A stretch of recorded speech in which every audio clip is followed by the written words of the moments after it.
혹시 최근에 서울에서 단체 여행 준비하시면서 뭔가 좀 이상하다 싶었던 적 없으신가요? 버스 구하기는 정말 하늘의 별 따기인데 가격은 또 왜 이렇게 비싼 건지 이게 바로 지금 벌어지고 있는 전세버스 대란입니다. 오늘 이 복잡한 미스터리의 원인을 하나씩 제대로 파헤쳐 보겠습니다. 생각해보세요. 학교 수학여행 갈 때, 회사 워크숍 갈 때, 주말에 산악회 따라서 어디 갈 때. 우리한테 전세버스는 정말 당연하고 편한 존재였잖아요. 그런데 말이죠. 바로 그 당연했던 버스 예약이 요즘은 왜 이렇게 어려워졌을까요? 네, 요즘 버스 구하는 건 정말 전쟁입니다. 예약은 이미 꽉 찼다고 하고 간신히 찾아도 가격표를 보면 입이 떡 벌어지죠. 아니, 갑자기 수요가 늘었다고 하기엔 뭔가 이상해요. 도대체 무슨 일이 벌어지고 있는 걸까요? 이게 그냥 기분 탓이 아닙니다. 실제로 팬데믹 이전하고 비교해보면요, 대여 비용이 말 그대로 수직 상승했어요. 서울 시내에서 잠깐 쓰는 것도 50만 원은 기본이고, 지방으로 당일치기라도 갈라치면 하루 90만 원까지 부르는 게 현실입니다. 이걸 단순히 여행 가는 사람이 많아져서 그래 라고만 할 순 없어요. 여기에는요, 어마어마하게 오른 기름값, 갑자기 사라져버린 운전기사님들, 그리고 아무도 예상 못했던 정부 정책의 역설까지 정말 여러 원인이 거미줄처럼 얽혀 있거든요. 자, 지금부터 그 실타래를 하나씩 풀어보겠습니다. 가장 먼저, 그리고 가장 직접적인 원인부터 보죠. 바로 돈 문제. 그리고 사람 문제입니다. 기름값 폭등과 운전기사 부족이라는 이 이중고가 지금 산업 전체를 뿌리부터 뒤흔들고 있습니다. 한번 보세요. 예전에는요, 버스 회사 전체 운영비에서 기름값이 차지하는 비중이 20%가 채 안 됐습니다. 그런데 지금은 무려 40%를 훌쩍 넘었어요. 이건 그냥 비용이 좀 올랐네 수준이 아니에요. 사업의 수익 구조 자체가 완전히 무너지고 있다는 뜻입니다. 그런데 여기에 더 답답한 사실이 하나 있습니다. 우리가 매일 타는 시내버스나 시외버스는 대중교통으로 분류돼서 정부로부터 육아보조금을 받거든요. 근데 단체 여행에 쓰는 전세버스는 관광업이라서 지원 대상에서 제외됩니다. 똑같이 도로 위를 달리는 버스인데도 기름값 부담에서 출발선부터가 다른 거죠. 이렇게 비용은 치솟는데 돈 벌기는 힘들어지니까 결국 사람들이 떠나기 시작했습니다. 팬데믹 때 일감이 완전히 끊겨버린 수많은 버스 기사님들이 당장 생계를 위해서 택배나 배달일로 옮겨가셨어요. 그리고 그분들이 아직 돌아오지 않고 있는 겁니다. 이게 지금의 심각한 인력난으로 이어진 거죠. 한 업계 관계자분의 말이 지금 상황을 그대로 보여줍니다. 대여료가 90만 원까지 올랐는데도 운전할 기사가 없어서 차를 세워두고 있다고요. 이건 그냥 돈을 더 준다고 해결될 문제가 아니라는 겁니다. 단순한 인력 부족을 넘어서 산업의 공급망 자체가 붕괴되고 있다는 아주 위험한 신호인 거죠.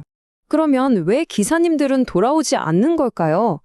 그 답을 찾으려면 이 전세버스 업계의 아주 독특한 내부 구조를 들여다봐야 합니다. 소수의 큰 기업과 수많은 작은 업체들, 그리고 지입제라고 불리는 이 특별한 시스템에 바로 그 취약점의 핵심이 숨어 있습니다. 이 시장은요, 마치 거대한 성 안에 있는 대기업과 성 밖에서 위태롭게 외줄타기를 하는 영세업체들로 나뉘어 있어요. 롯데관광 같은 큰 회사들은 안정적인 계약 덕분에 괜찮지만 대부분의 작은 회사들은 시장의 작은 충격에도 그대로 쓰러질 수밖에 없는 구조인 거죠. 그리고 이 구조를 이해하려면 지입제라는 아주 한국적인 시스템을 알아야 합니다. 이게 뭐냐면 쉽게 말해서 기사님 개인이 버스의 진짜 주인이지만 서류상으로는 운수회사 소속으로 등록하는 형태예요. 개인 사업자들이 회사 이름만 빌려서 일하는 일종의 프랜차이즈랑 비슷하다고 생각하시면 이해가 쉬울 겁니다. 바로 이 지입제가 팬데믹이라는 거대한 위기 앞에서 속수무책으로 무너졌습니다. 일감이 뚝 끊기니까 개인 차주들은 매달 내야 하는 버스 할부금, 보험료를 감당할 수가 없었어요. 결국 버스를 팔고 이 업계를 떠날 수밖에 없었던 거죠.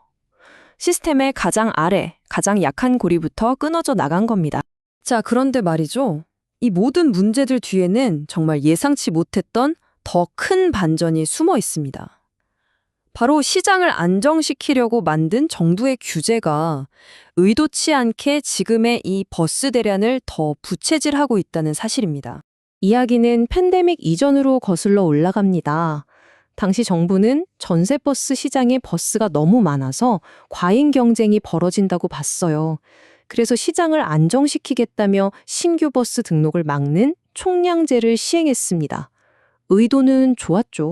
그때 정부가 확신에 차서 내놓은 숫자가 있습니다.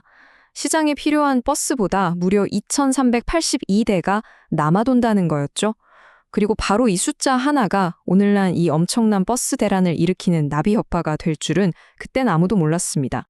바로 여기서 이 규제의 역설이 터져 나옵니다. 과잉 공급을 막으려고 만든 정책이 팬데믹 이후의 상황이 180도 바뀌어버리니까 오히려 공급 부족을 더 심각하게 만드는 부메랑이 되어서 돌아온 겁니다.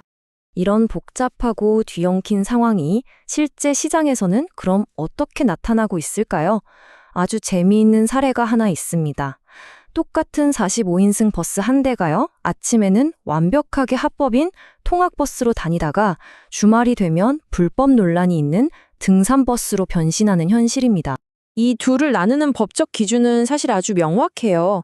전세버스는 기본적으로 특정 단체와 하나의 계약을 맺고 통째로 움직여야 합니다. 시내버스처럼 정해진 노선을 다니면서 아무나 태우고 내리면 안 된다는 거죠. 여기서 핵심 차이는 바로 계약 방식입니다.